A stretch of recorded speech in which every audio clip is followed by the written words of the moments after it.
Olá, está começando o programa da hora desta quinta-feira, nosso penúltimo programa do ano. E hoje a gente vai falar de diversos assuntos, economia, política, educação e muito mais. Tudo isso no programa de hoje e o da hora começa agora.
Olá, sejam bem-vindos ao da hora desta quinta-feira. Já começamos aí com o nosso belíssimo vídeo de abertura da queima de fogos do aterro da Praia de Iracema. Eu já estou aqui com Rochelle Roldão e Gabriel Viana. E aí, gente, como é que vocês estão hoje? Como é que vai? E aí, Rochelle?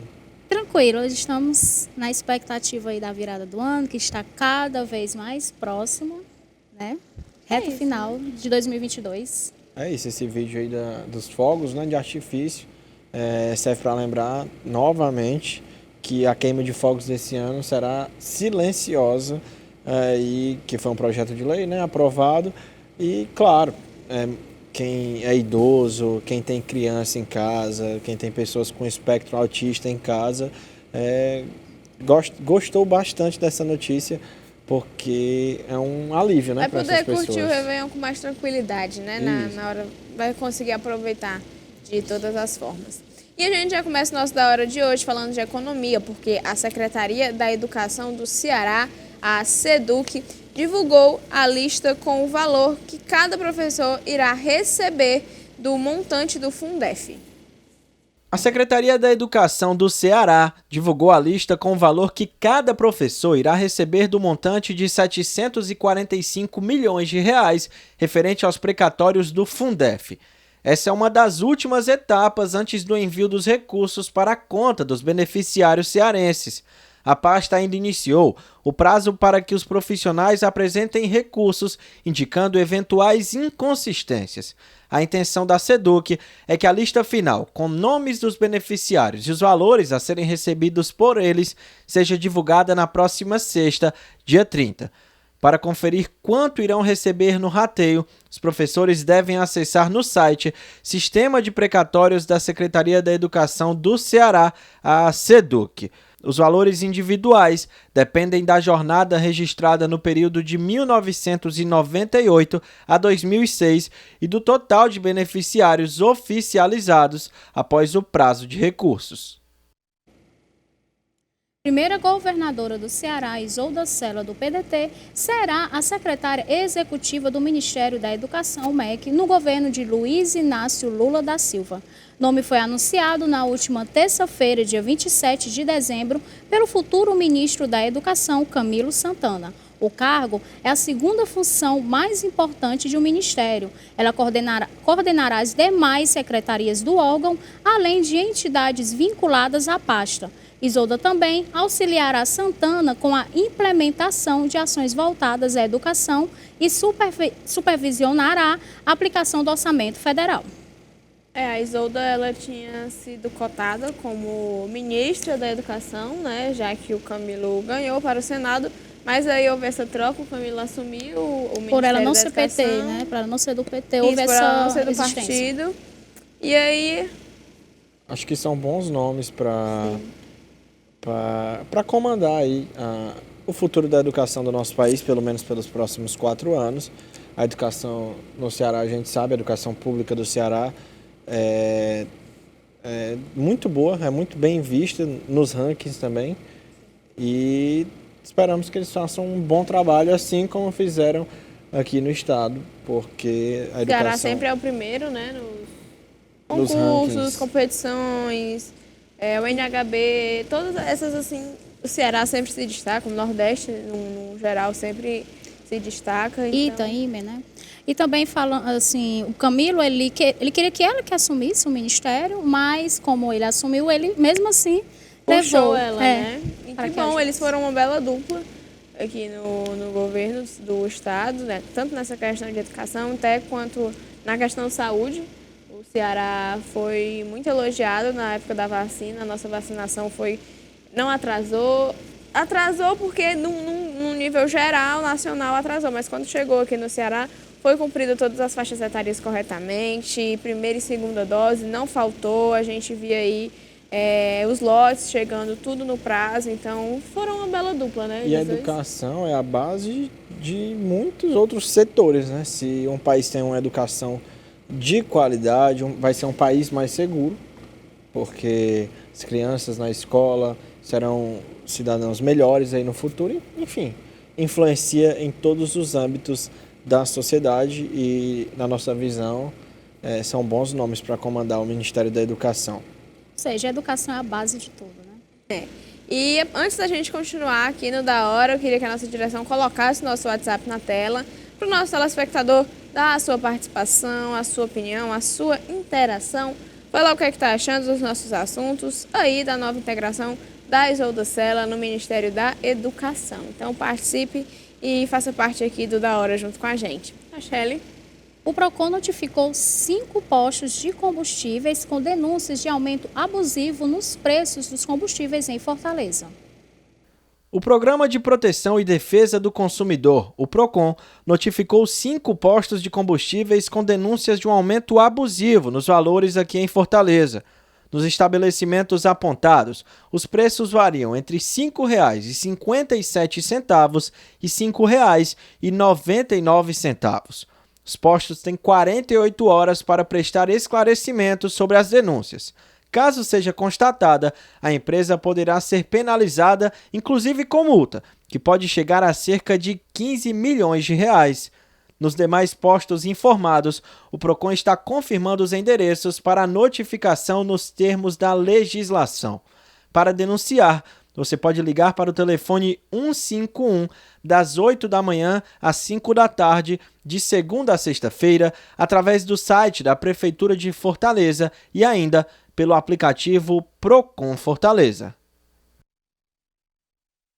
A gente falou ontem, né, dessa questão que teve sim um aumento na gasolina, mas era previsto só para 1º de janeiro e alguns postos se adiantaram antes agora do final do ano e acabaram aumentando a gasolina e agora eles vão ter que prestar esclarecimentos, né? O consumidor tem que ficar atento, porque ainda tem postos cobrando o valor antigo.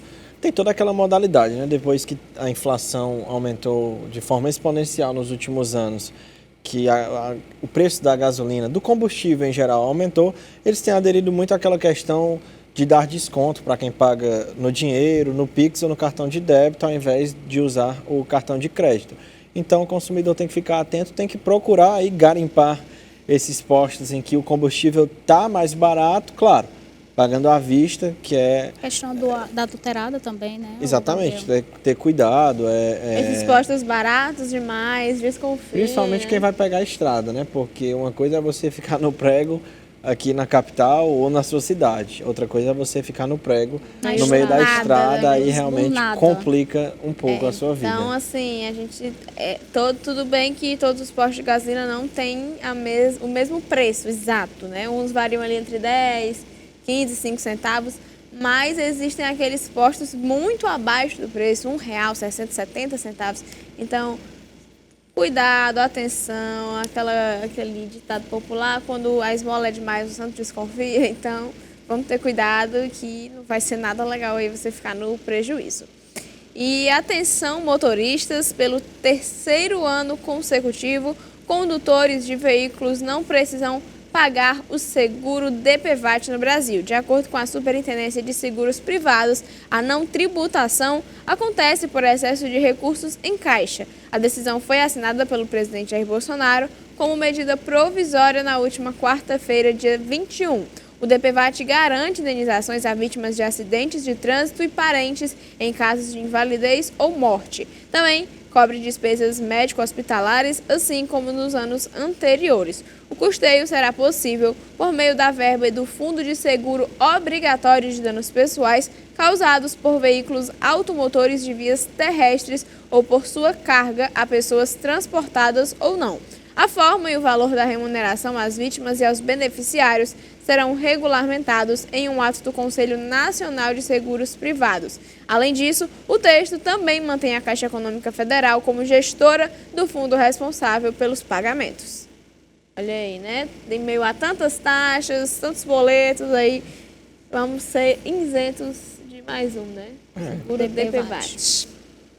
Rochelle? O Réveillon de Fortaleza de 2023 está chegando e serão 2 dias de festas com 18 atrações musicais. Na última quarta-feira, dia 28, a Prefeitura Municipal divulgou a ordem e os horários dos shows. O Réveillon da capital cearense será o de maior estrutura do Norte e Nordeste, segundo a gestão municipal. O público esperado é de mais de 1 milhão de pessoas por dia. Então nós temos aí, né? No dia 30 de dezembro, amanhã, sexta-feira, às 18 horas, começa com Paulo José, em seguida Jorge Aragão, Vanessa da Mata, Getúlio Abelha, Luísa Sonza, Daniela Mercury, Xande Avião, Natanzinho e às 4 horas da manhã, encerrando o dia 30, Márcia Felipe. Aí pela lista a gente tá vendo, né, que vai ser até amanhecer o dia e que tem atrações para todos os gostos. Bem ecléticos, exato, né? Quem gosta de um samba tem Jorge Aragão, quem gosta de um forró tem Márcia Felipe, quem gosta de um pop tem Luísa Sonza. Vai ser bem misturado, né? E já no dia 31, a gente começa às 18 horas também com Valdones, Camila Marieta, em seguida de Felipe Amorim, Alcione, Alceu Valença e na hora da virada será comandada ao som do DJ Alok. Em seguida, para quebrar o gelo, Nando Reis, Luan Santana e às 3h43 da manhã com Mari Fernandes. Então, aí... Valdones geralmente abre os Réveillons e aí a gente vê que tem para todos os gostos, né? Todos os gêneros musicais. Tanto no dia 30 como no dia 31. E aí vai aquela questão que eu falei ontem, que vai começar às 6 horas da noite, né? Então o congestionamento vai estar horrível, vai estar. Não, mas muita gente chega antes para pegar ali um lugar perto da grade, já que vai ter atrações renomadíssimas, Luísa Sonza, internacionais. Luísa Sonza, que já amanhã, é uma das maiores, está entre os top 10 dos aplicativos, né? De música assim, mais ouvidos. Ela ganhou vários prêmios esse ano, então ela está muito chorada. Temos Luan Santana, que nunca sai de moda. Xande Avião. Natanzinho, que está muito em evidência. O Natanzinho está em alta também. Então, assim... E outra coisa que eu até estava prestando atenção, 2 artistas locais encerrando as 2 noites de show, né? Na sexta, a Márcia Felipe. E no Márcia sábado... Felipe é daqui? Eu não sabia. Se não for do Ceará, é do do Nordeste, né? Mas a Mari Fernandes é daqui, do então, interior. assim, eu acredito que muita gente vai chegar bem antes para pegar ali um lugarzinho perto do palco, para conseguir ter essa oportunidade de ver os artistas que gostam. Então, o engarrafamento, o tumulto, para quem vai ser gente saindo de Fortaleza, vai ser gente indo para Beira-Mar, vai ser gente saindo do trabalho. Então, quem for viajar amanhã, que viaje o mais cedo possível, porque acho que demorar mais tentando sair daqui do que pegando uma estrada, né? E a gente vai falar agora sobre corrupção, porque se não existisse corrupção, o Brasil seria um dos lugares mais ricos e melhores para se viver em todo o mundo. Em 2022, o Brasil piorou 2 posições no ranking de corrupção. Entre 180 países analisados, o país ocupou a 96ª colocação no Índice de Percepção da Corrupção, o IPC, no ano passado. Este ano ele ocupa o 98º lugar. Se não existisse corrupção, o Brasil seria 30% mais rico. teríamos mudanças significativas na infraestrutura do país, na qualidade de vida e até nos salários dos professores. A qualidade de vida seria melhor. Isso é provado ao redor do mundo, nos países com menos percepção de desonestidade, como Noruega, Austrália, Dinamarca e Canadá. Menos corrupção melhora serviços públicos e privados, o que gera mais renda e educação, o que por sua vez ajuda a manter a corrupção sob controle. É isso, né, gente? Entra fulano, sai Beltrano, e uma coisa que não muda é a corrupção, né? Então, a gente tem, na verdade, recursos muito bons para ser um país muito desenvolvido, para ser um país de primeiro mundo, mas não é usado da forma correta, é usado da forma errada. Então, é uma pena que o nosso Brasil é riquíssimo em vários pontos, vários fatores. É uma grande tristeza, exportador. Grande exportador. Temos aí a Petrobras, né? Temos a nossa Amazônia, temos muitas riquezas que não são usadas da forma correta. Então, é isso, a gente tinha tudo para ser muito um país bom. De primeiro mundo. País de primeiro mundo, né? E a Rochelle agora? Sobre o PTG Pactual, fez novas previsões sobre o mercado financeiro para o próximo ano e alertou para o risco do dólar bater R$ 6,00, por conta de um possível aumento da dívida pública relacionada às decisões do governo Lula. Os investidores temem que ultrapassar o limite do teto de gastos traga uma série de problemas para a economia do país, tornando o real mais fraco.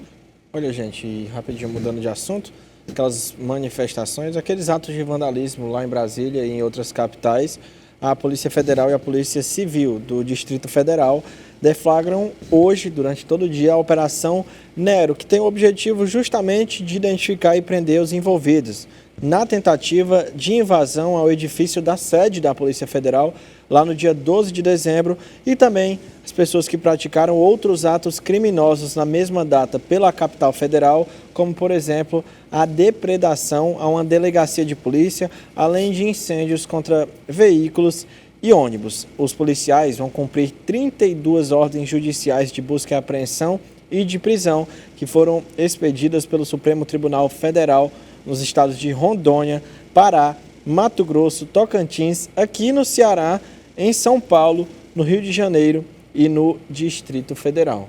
Olha aí, né? Então, tomando iniciativas para acabar com o vandalismo, cessar um pouco esses atos criminosos. Claro, né? Tem gente se manifestando de forma pacífica, a gente tem que ressaltar, quem quer se manifestar de forma pacífica, seja qual for a causa, tem todo o direito. Agora, quando parte para o vandalismo, quando parte para a depredação, perde totalmente a razão, né? E além de perder a razão, é crime, e a Polícia Federal está fazendo a sua parte e tem que prender realmente, depois de investigado, claro, as pessoas identificadas que cometeram esses atos. Não é denegrindo, não é vandalizando, não é depredando que você vai conseguir chegar a algum lugar, né? Vai conseguir ali o que você quer. Tem que ter, no mínimo, respeito. Porque aí mexe com a Constituição, o direito de ir e vir de outras, né, de outras pessoas, e aí tem todo um coletivo. Mas como o Gabriel ressaltou, manifestar é constitucional, é um não direito é totalmente errado. Você seu. Tem direito, sim, mas que não depedre, não destrua os patrimônios públicos também, né? E o futuro ministro da Fazenda, Fernando Haddad, do PT, declarou que solicitou ao atual ministro da Economia, Paulo Guedes, que não prorrogue a desoneração de tributos federais sobre combustíveis. Segundo a declaração, Guedes teria aceitado o pedido e instruído a equipe econômica a não tomar nenhuma atitude que viesse a impactar o governo eleito no mandato que se inicia agora, dia 1º de janeiro. O Ministério da Economia trabalhava em uma medida provisória para prorrogar a isenção sobre combustíveis em até 90 dias. A medida adotada pelo governo eleito pode levar a uma alta no preço dos combustíveis. Haddad falou sobre as medidas que... Só um momentinho. Enfim, as medidas, né? E vai aguardar a nomeação do presidente da Petrobras e que está com expectativas em relação a muitas variáveis que impactam essa decisão, como a trajetória do dólar e do preço internacional do petróleo. Então, para não tomar nenhuma decisão acordada, o governo atual se abstém e avalia com calma. É isso, Rochelle? O Brasil registrou 135.495 novos empregos com carteira assinada em novembro de 2022. Os dados foram divulgados pelo Cadastro Geral de Empregados e Desempregados, o novo CAGED, e foram divulgados pelo ministro do Trabalho e Previdência, José Carlos Oliveira, nesta quarta-feira, dia 28 de dezembro. Com isso, o número de trabalhadores com carteira assinada no Brasil atingiu um novo recorde histórico. 43.144.732 postos de trabalho. Nos últimos 12 meses, no período entre dezembro de 2021 e novembro de 2022, o Brasil tem um saldo positivo de 2.173.080 empregos com carteira assinada gerados, frutos de mais de 22 milhões de admissões e mais de 20 milhões de desligamentos. No período entre julho de 2020 e novembro de 2022, foi considerado de retomada pela pasta. O saldo positivo é de mais de 6 milhões de novos postos de trabalho. E agora a gente vai falar um pouquinho do saque do PIS, porque o prazo para sacar o valor do PIS e do PASEP relativos aos meses trabalhados em 2020 acaba hoje, nesta quinta-feira, dia 29. Cerca de 440 mil pessoas têm direito ao abono salarial. O valor do beneficiário pode chegar a R$ 1.202. Tem direito ao benefício o trabalhador que está inscrito no programa há pelo menos 5 anos. O trabalhador que recebeu, em média, até 2 salários mínimos no ano base e que tenha trabalhado no mínimo 30 dias e que tenha os seus dados informados por seus empregadores no Relatório Anual de Informações Sociais, no caso do PIS. O valor a receber pode ser consultado pelo aplicativo Caixa Trabalhador e Caixa Tem ou pelo telefone 0800 726 0207. Quem tem valores a receber do PASEP pode consultar os terminais de autoatendimento do Banco do Brasil.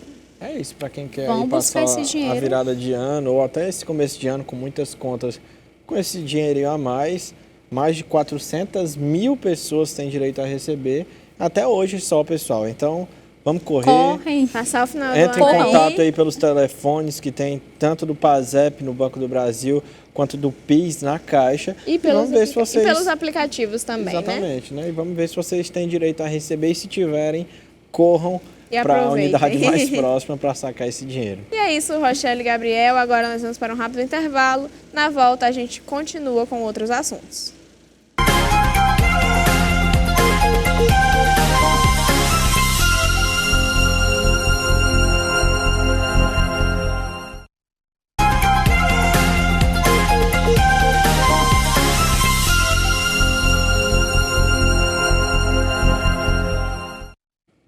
Estamos de volta com o Da Hora desta quinta-feira e antes da gente ir para o intervalo, a gente estava falando que os beneficiários do PIS e PASEP têm até hoje, quinta-feira, para resgatar o seu benefício, curtir aí o final de ano com um dinheirinho a mais no bolso, né, gente?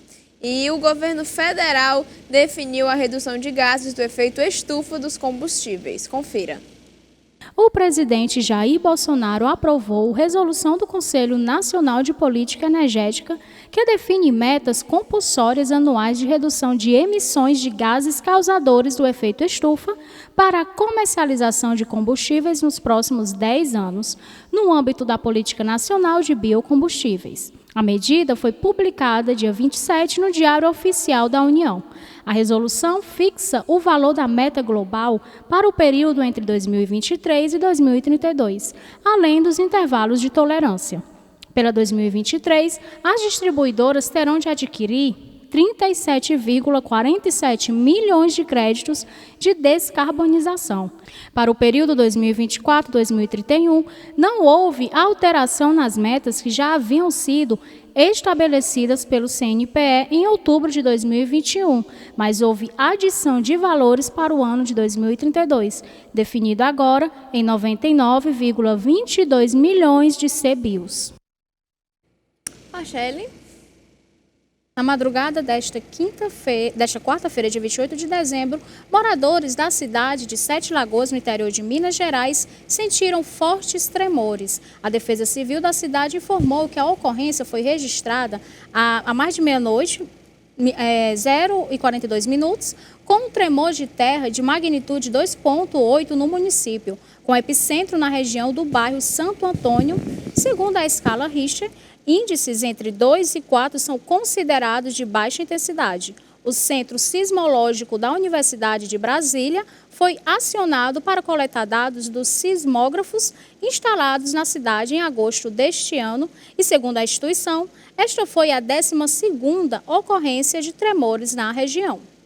Como a gente vê, não é uma novidade, né, ter tremor de terra aí nessa cidade mineira, mas claro que assusta, né, os moradores. Por mais que seja de baixa intensidade, né, Gabriel? Exatamente. E aqui no Ceará a gente já teve, né, também, acho que foi na cidade de Sobral, se eu não me engano, mas foi também baixíssimo. Foi baixíssimo. Acho que não deu nem para perceber, deu? Não deu para perceber, né? Foi registrado pelos profissionais da área, mas a gente aqui no Ceará tem esse... Como é que eu posso dizer?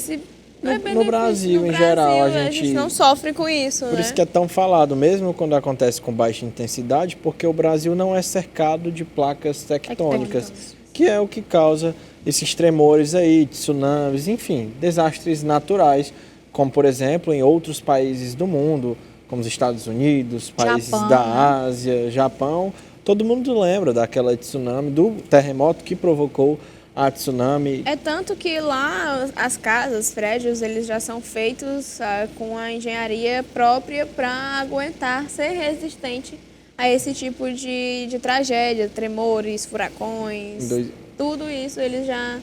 Eu vi até esses dias um vídeo de um apartamento que ele foi projetado e na cama, quando sentia ali o tremor de terra, a cama entrava, virava uma caixa, tipo assim, super, hiper, mega resistente, para caso o prédio desabasse, a pessoa que está ali dentro fosse resgatada com vida. Então, eles já se preparam, já constroem se preparando para esse tipo de coisa, infelizmente, né? É isso. Outro terremoto marcante também, que gerou um maremoto em Sri Lanka, em 2004. Então, o brasileiro, nesse quesito, ele é mais tranquilo, mas, ao mesmo tempo, é assustado quando acontece algo do tipo, mesmo que numa baixa intensidade. Porque não é comum, né, Gabriel? Não é comum acontecer. Quando acontece, fica aí com medo, assustado. Né? Passa a sensação de que, será que está chegando aqui? Será que a gente vai passar por isso? Mas como o Gabriel mencionou, a gente... Não é cercado por placas tectônicas. Fica um pouquinho longe, fica um pouquinho afastado, né? E mudando agora um pouco de assunto, falando de saúde, o estado do Mato Grosso tem 100% de ocupação nos 38 leitos para adultos contra a Covid-19.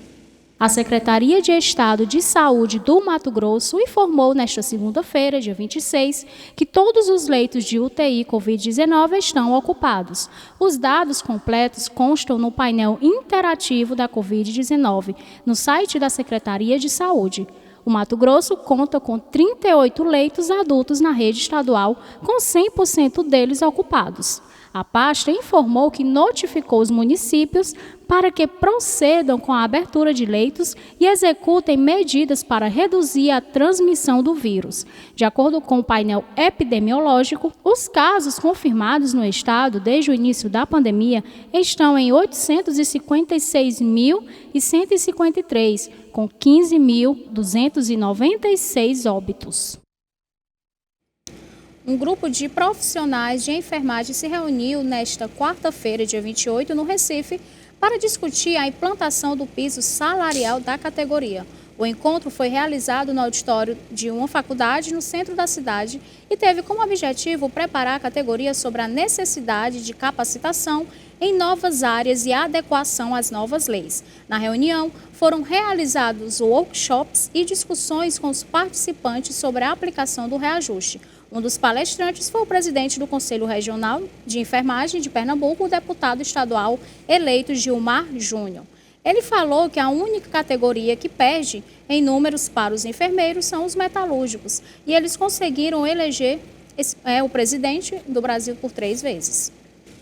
E aí fica a questão do piso ainda dos Enfermeiros, né? Que que ainda estão lutando aí por esse piso. eles merecem mais reconhecimento. A gente sabe que a enfermagem não é uma profissão fácil, tá ali na linha de frente os enfermeiros que foram indiscutíveis na Covid-19. Merecem sim todo esse reconhecimento e eles estão lutando por isso.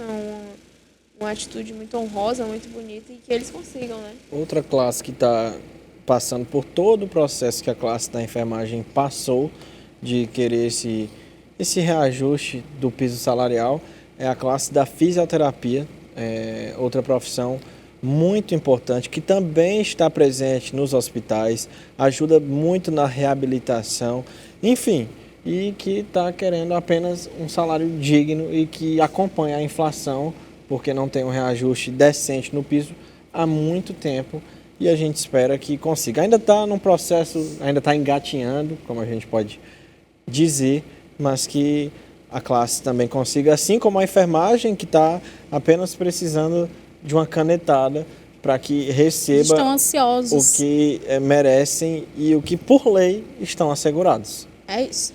E a gente ainda continua falando de saúde porque a OMS, a Organização Mundial da Saúde, recomendou a dose única contra o HPV e alerta para as baixas coberturas vacinais. A Organização Mundial da Saúde atualizou as recomendações para a vacina contra o HPV, papilomavírus humano.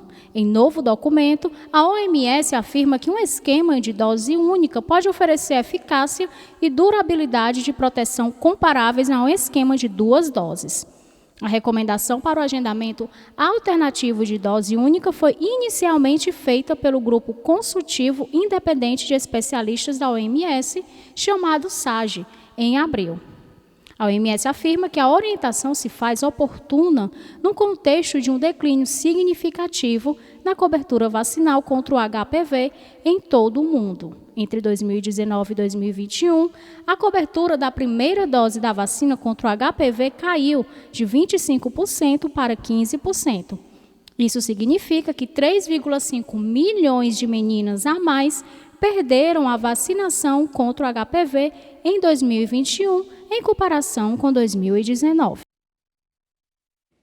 Essa questão da baixa cobertura vacinal é um problema que já se estende desde o início da vacinação contra a Covid-19. A gente ainda passou muito tempo com uma baixa cobertura vacinal.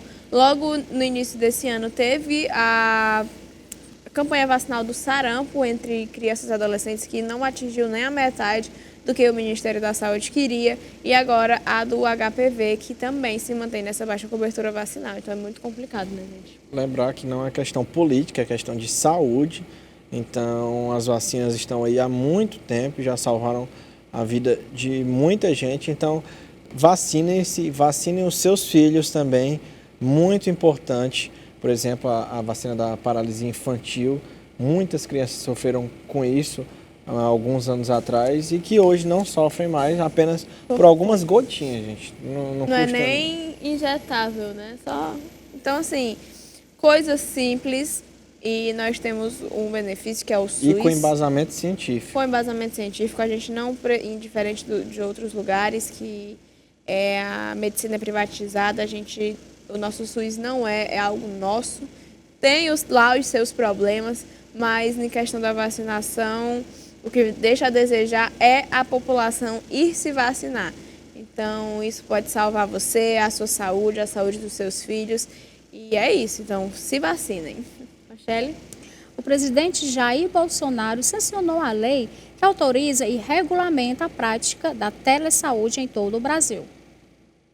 O presidente Jair Bolsonaro sancionou a lei que autoriza e regulamenta a prática da telesaúde em todo o Brasil. A sanção foi publicada no Diário Oficial da União da quarta-feira, dia 28. A medida, segundo o Ministério da Saúde, vai possibilitar a intensificação do acompanhamento remoto de pacientes e a ampliação do atendimento médico. A prática da telesaúde, que abrange a prestação remota de serviços relacionados a todas as profissões da área da saúde, regulamentadas pelos órgãos competentes do Poder Executivo Federal, havia sido permitida em caráter emergencial no Brasil no contexto da pandemia de Covid-19, mas precisava ser regulamentada. E agora a gente vai falar de infelizmente, uma tragédia, um episódio fatídico lá em Bahia, Rochelle. Incêndio destrói uma loja na Bahia. Vamos conferir. Uma loja da Havan em Vitória da Conquista, na Bahia, pegou fogo e foi consumida pelas chamas na manhã desta quarta-feira, 28. Unidade número 109 da rede do empresário Luciano Heng, que se notabilizou nos últimos anos por ser apoiador do presidente Jair Bolsonaro. A loja tinha 6.300 metros quadrados e 82 funcionários. Em nota, a Havan informou que o estabelecimento ainda estava fechado no momento do incêndio, mas funcionários relataram que a loja já estava aberta e que os clientes foram avisados pelo sistema de som para deixar o local. Não há registro de feridos. As causas do incêndio ainda não foram determinadas. Em vídeo publicado nas redes sociais, é possível ver momento em que a loja tem uma explosão. Em nota, a empresa confirma que não houve feridos, que causa do incidente será apurada pelas autoridades competentes.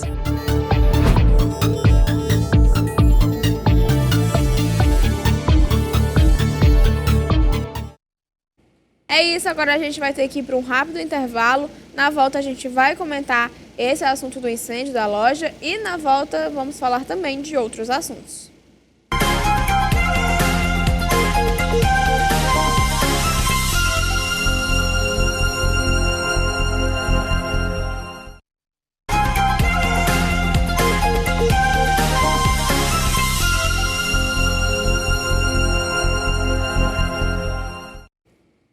Estamos de volta com o nosso Da Hora desta quinta-feira, já falando de coisas muito boas para quem apostou, porque a Mega Sena da Virada, nesse ano, terá o seu maior prêmio da história. No próximo dia 31, serão sorteadas as dezenas que vão definir o ganhador da quantia estimada em R$500 bilhão. Anteriormente, foi 450 milhões. Com esse dinheiro, seria possível comprar carros de luxo, mansões e até mesmo ilhas inteiras no Brasil. Na verdade, várias ilhas estão à venda em um site especializado. Uma ilha de quase 80 mil metros quadrados entre a cidade de Mangaratimba e a Restinga de Marambaia. Esta está à venda por cerca de 18,2 milhões. Com o dinheiro da premiação da Mega Sena da Virada, seria possível comprar 24 ilhas com esse mesmo valor e ainda sobraria muito dinheiro. E aí, gente, vão apostar nessa mega da virada? Vou fazer minha fezinha, né? A gente sabe que é muito difícil, a probabilidade é ínfima. Acho que nem os matemáticos, Gabriel, conseguem calcular, né? Não tem como, muito difícil, mas vou tentar, né? Seria bom com o bolão, quando é muita Isso, gente. Quem faz bolão aumenta pouco a chance. Aumenta mais. Mas é. E pode ser, e é mais difícil ainda porque geralmente os prêmios as pessoas dividem, né? Mas mais de uma pessoa acertar um prêmio tão grande. Deus tem que olhar realmente pra você. É a você, sua vez, meu filho. Porque é muito difícil. É você veio para isso, nasceu para isso, está aqui o seu prêmio. Lembrando também que quem acerta 4 ou são 5 números, quina. Né? Isso, são 6, né? Quem isso. acertar a quadra, que são 4 números, ou a quina, que são 5, também ganha uma quantidade até razoável de dinheiro. Ok, assim, né? Mas não chega aos pés de R$500 bilhão de R$500 bilhão de reais. Realmente é muito dinheiro. Acho que dá para passar a virada, né? Eu acho que... Aqui no Aterro de Iracema. Eu acho que quem ganhar, acho que os tataranetos aí, dos filhos dos netos estão garantidos. Vão nascer herdeiros. É isso. Mudando agora um pouco de assunto, Rochelle, o que temos? A região de Foz do Iguaçu é conhecida como Tríplice Fronteira, por apresentar uma característica geopolítica de fronteiras que está presente em poucos lugares no mundo. Em Foz do Iguaçu, o Brasil, o Paraguai e a Argentina fazem uma tríplice fronteira com cidades fronteiriças. Os 3 países se encontram em um mesmo ponto. A Foz do Rio Iguaçu, neste local está localizado o Marco das 3 Fronteiras, um dos pontos turísticos historicamente mais importantes da região. Em cada país há um marco que representa o encontro e a proximidade entre as nações. E continuando ainda no assunto internacional, uma nevasca que trouxe temperaturas geladas para o nordeste dos Estados Unidos transformou as águas fluidas das cataratas do Niagara Falls em uma imensidão de blocos de gelo. As cataratas do Niágara estão localizadas entre o Canadá e o estado de Nova York, o de mais afetado pela tempestade que atinge os Estados Unidos. Em Niágara, fluem 3.160 toneladas de água a cada segundo, com uma queda de 32 pés por segundo. O destino turístico agora atrai a atenção dos curiosos que se encantam com a maravilha gelada. Continua muito bonito, mas deve ser muito frio. Muito gelado. E eu lembro que desde menina que eu tenho o sonho de conhecer as cataratas de Niagara Falls, mas não desse jeito aí. Não dessa forma que está agora, Isso. né? Não, pois o meu sonho de menina é conhecer a aurora boreal, mas é um lugar muito alto, muito perigoso, mas... Um dos, né? Na verdade, a gente tem né? vários sonhos de conhecer vários lugares, né? E antes da gente encerrar, a gente vai conferir as últimas imagens internacionais com a Euronews.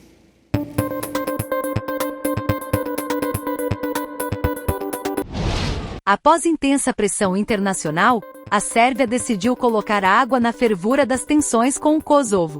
O presidente sérvio Aleksandar Vučić garantiu que a partir desta quinta-feira, as barricadas colocadas por manifestantes do país no norte do Kosovo vão começar a ser removidas. O uso de força armada na fronteira com o país vizinho chegou a ser considerado por Belgrado, mas, depois de quase 3 semanas de bloqueios nas estradas, os líderes dos dois estados chegaram a um compromisso. Vučić alertou, no entanto, para a morosidade do processo, que não é simples e não pode ser feito em 2 horas, como alguns imaginavam. Pelo menos 30 pessoas morreram e 100 ficaram feridas no incêndio que destruiu um hotel-cassino no Camboja, na cidade de Poipet, que faz fronteira com a Tailândia. Para tentar fugir ao fogo, várias pessoas foram vistas a saltar do edifício em chamas. De acordo com as equipas de socorro tailandesas que responderam ao pedido de ajuda das autoridades cambojanas, é expectável que o número de vítimas mortais venha a aumentar. O ministro francês da Defesa, Sébastien Lecornu, deslocou-se, esta quarta-feira, a Kiev para um encontro com o presidente Volodymyr Zelensky, onde garantiu pessoalmente ao chefe de Estado ucraniano o apoio militar de Paris com o envio de equipamento e a criação de um fundo de 200 milhões de euros para a compra de armas. A cooperação francesa, assegura Zelensky, vai permitir à Ucrânia não só reforçar a defesa aérea, mas também começar a pôr em marcha a reconstrução do país. No entanto, no terreno, a margem para pensar no futuro continua a ser limitada pelos ataques russos. Kiev, a capital, bem como Kherson e Mykolaiv, a sul, e Zitomir, a oeste, acordaram esta quinta-feira ao som das sirenes de alerta para novos bombardeamentos. Cerca de 700 cidadãos tailandeses foram resgatados do Grand Diamond City Hotel and Casino e enviados para hospitais na Tailândia. Então é isso, meus amores, o nosso Da Hora desta quinta-feira vai ficando por aqui. Amanhã nós voltaremos com mais informação, mais conteúdo no nosso último programa do ano. Né, Gabriel? Rochelle, como sempre, um grande prazer estar aqui com vocês. Querem dizer algo? É isso, esperamos você amanhã na última edição do Da Hora de 2022. E muito obrigada a você que nos assistiu e até amanhã. Até amanhã.